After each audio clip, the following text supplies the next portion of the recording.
Muy buenos días, queridos amigos, y bienvenidos a mi canal de YouTube. Te saluda Hernán Neto desde Ica, Perú. Hoy día vamos a hablar un poco del estrés. Creo recordar que en mi canal tengo algunos videos relacionados con el estrés, pero el estrés abarca muchos aspectos, porque antes del estrés está la ansiedad, ¿no? Está esa preocupación que tenemos, por ejemplo, cuando estamos con el celular, ¿no? Estamos con el celular y empezamos a mirar continuamente si llegó algún mensaje, si llegó algo en el Facebook, en el WhatsApp, en YouTube, y cada cierto momento empezamos a ver el teléfono. Dejamos el teléfono y volvemos a verlo. Estamos en una reunión y estamos con el teléfono. Estamos caminando por la calle y estamos con el teléfono. Eso es parte de la ansiedad que vamos acumulando día a día y que en un momento se va a desatar en un estrés, porque no podemos controlar esa situación. Bueno, esa es una introducción y no quiero entrar en más detalle porque ustedes pueden encontrar en internet muchas páginas que hablan sobre el estrés. Pero yo quería hablar hoy día del peligro que está donde usted no lo ve, ese estrés. Por ejemplo, quisiera sistematizar esta conversación, sistematizarla con un ejemplo de una cabina, ¿no? Esas que van, esos que van de monte a monte, de cerro a cerro, que flotan en el espacio, y que esto se relata en Polonia, que pasaban, pues subían el monte, una serie de personas, eran más o menos dos y estaban apiñadas en ese funicular, creo que se llama, y había un viajero que se puso a observar y a describir las reacciones de los pasajeros. Dentro de ese aparatito que viajaba a mucha altura, había unas abuelas y que para ellas era un bien necesario, pues no, porque continuamente pasaban ahí y ellos percibían ese momento como algo natural.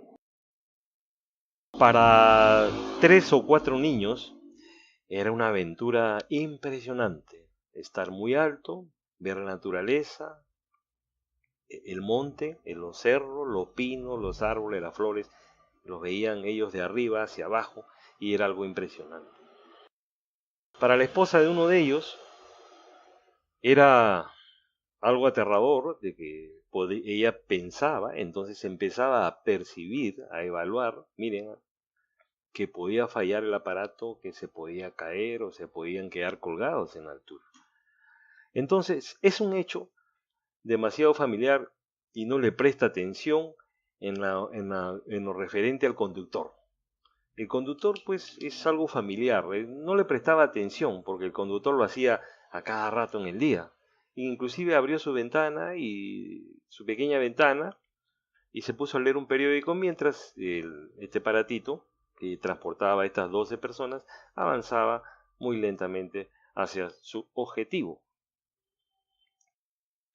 Amigos, lo que quería decirles era que todo acto se define en la forma en que lo interpretamos. Todo acto se define en la forma que lo interpretamos. Comparar a los niños, a las abuelas, a la esposa. La manera que uno interpreta un suceso va a determinar si provoca o no estrés. Si lo vemos de esa forma, la esposa, los niños, el conductor. Si empezamos a interpretar este suceso y si lo interpretamos mal, va a desembocar en un estrés. Pero también podría agregar, como siempre lo converso con mis amigos, y tengo entendido que mi canal tenga un video, cuando tú tengas una impresión sea fuerte, mediana o leve, inmediatamente tú lo empiezas a evaluar, empiezas a percibirla. Y si tú lo percibes como una amenaza, se va a desenvolver en un estrés. Pero esas percepciones que estás recibiendo continuamente, porque tenemos nuestros sentidos que están actuando permanentemente las 24 horas del día, escuchamos voces, escuchamos claxon, vemos un accidente, de repente vemos lluvia, de repente sentimos un rayo, un relámpago o hay un temblor. ¿Cómo percibes eso? Si tú lo vas a enfocar a algo negativo, vas a desenvolver una cuestión de estrés. Entonces lo que yo siempre sugiero es transformar esas impresiones y pensar o recordar en algo positivo. Y cuando veas algo que te está amenazando, tú empiezas a transformar esa impresión y verás cómo te vas a sentir aliviado. Seguramente esto nadie te lo ha dicho, ni el psicólogo, ni el médico, porque, bueno, son detalles, ¿no? Que tampoco es invención mía, sino es producto de lectura, y lectura más oriental. Y también ahora hay occidentales que están profundizando en los temas orientales para poder salvar a esos millones de personas que están en estrés por cosas tontas, que no sabemos transformar la impresión, digerir esa impresión, pero en forma positiva. Y algo que quería agregar, el maestro Osho decía, las cosas son como son, no hay bueno ni malo.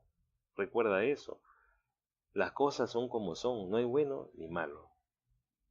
Entonces, la manera de cómo uno interpreta el suceso va a determinar si provoca o no el estrés. El estrés se produce cuando un individuo siente que las exigencias del entorno, cuando un individuo siente que las exigencias del entorno exceden sus recursos para satisfacerlas. Nosotros tenemos ciertos recursos, por decir del 1 al 10, que podemos asimilar y que no nos afecte nada el estrés.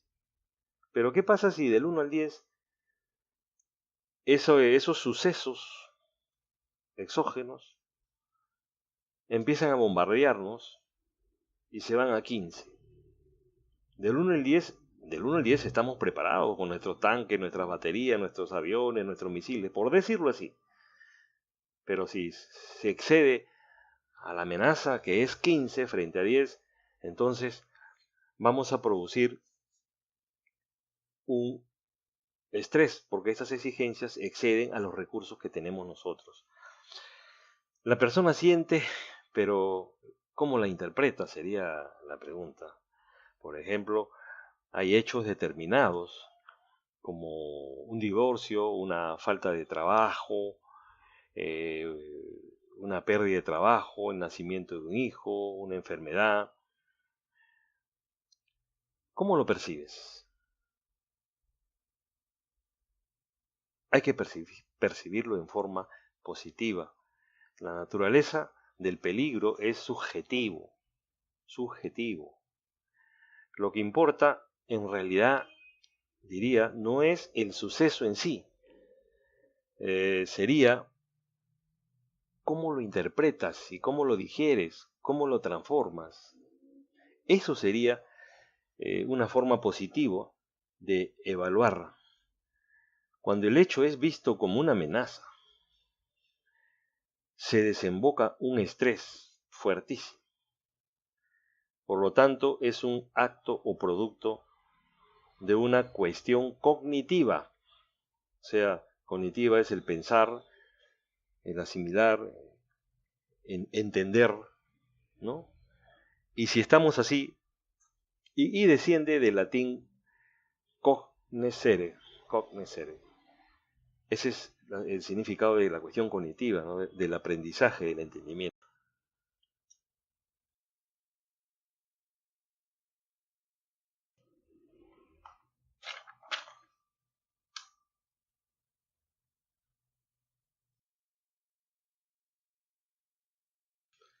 Hay un ejemplo de un laboratorio, ¿no?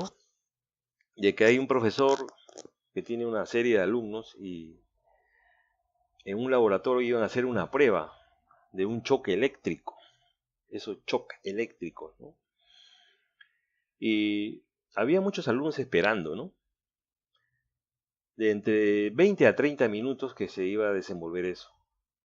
Pero el estrés en esos 20 o 30 minutos variaba de acuerdo, como ya lo he dicho, la percepción del hecho.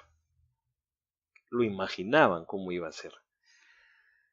Si una persona tenía 5 minutos para empezar a evaluar y a pensar en el tema, comenzaba a reflexionar y decía que, bueno, pues que el profesor no le iba a hacer ningún daño, ningún dolor, porque era un experimento que él lo había planteado, porque ya lo había hecho anteriormente, entonces no habría ningún problema. Miren, empezaba a evaluar. A los 20 minutos, esas dimensiones de evaluación cambiaban y sentían ansiedad, como le dije lo del celular, comparándolo. Sentían ansiedad y pensaban que podría ser preludio de algo más grave. ¿Qué quiere decir esto? Que nos empezamos a adelantar al hecho en sí. O sea, la parte cognitiva empezaba a trabajar y decíamos, ¿y si me va a doler o si me va a pasar algo?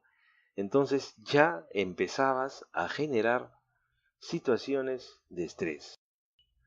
La clave de todo esto, como les he dicho, es llegar a transformar todas tus impresiones en forma positiva. Las cosas son como son, ¿te acuerdas que te dije?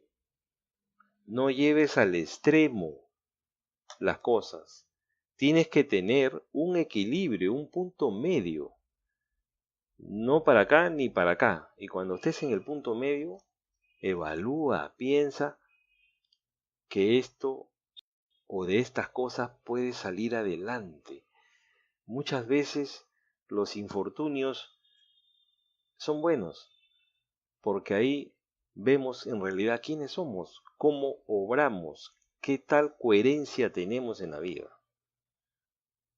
Acuérdate, el estrés son situaciones que tú mismo tienes que evaluarlas. Y hay estrés y te sale la enfermedad. Por ejemplo, ahora han detectado que la diabetes también viene a ser un estrés emocional. Se produce. Antes se decía que era por el azúcar.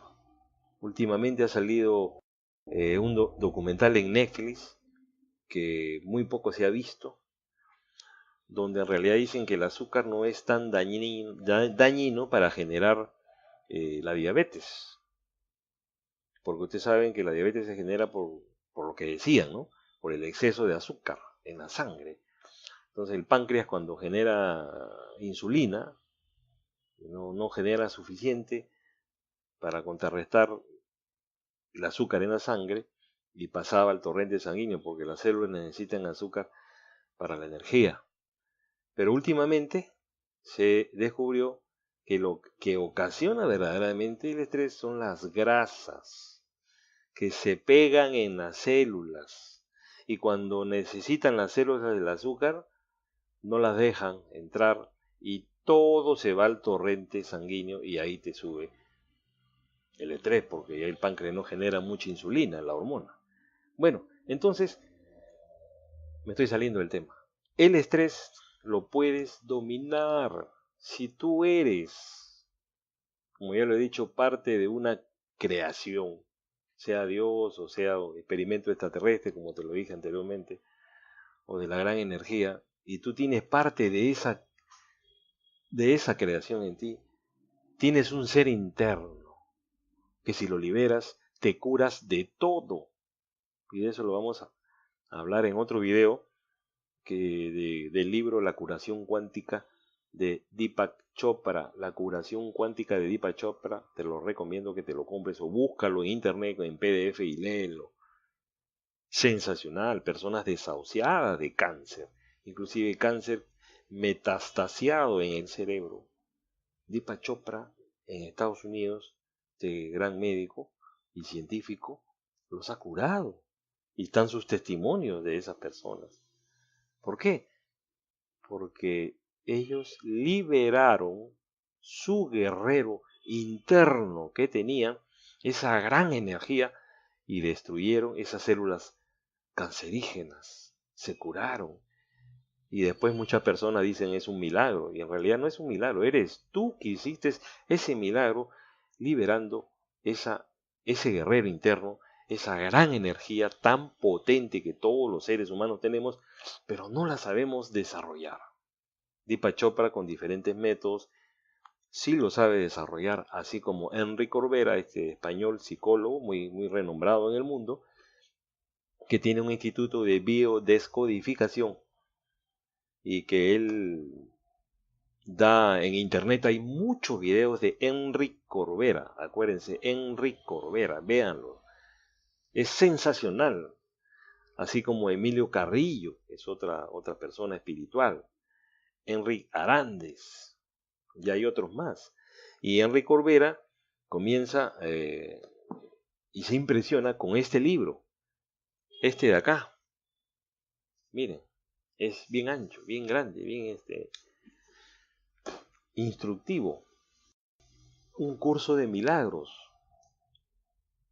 Yo he dicho que soy agnóstico, pero leo de todo, ¿no?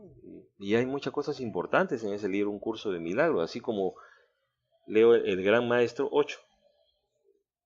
Importante, y tengo cantidad de libros de 8 y sigo leyéndolo para superarme y no dejarme llevar por esos factores exógenos que me bombardean, y si mis recursos no pueden soportar ese bombardeo de experiencias, me va a dar estrés. Pero yo no tengo estrés, porque yo pienso en otras cosas. Pienso, transformo mis impresiones.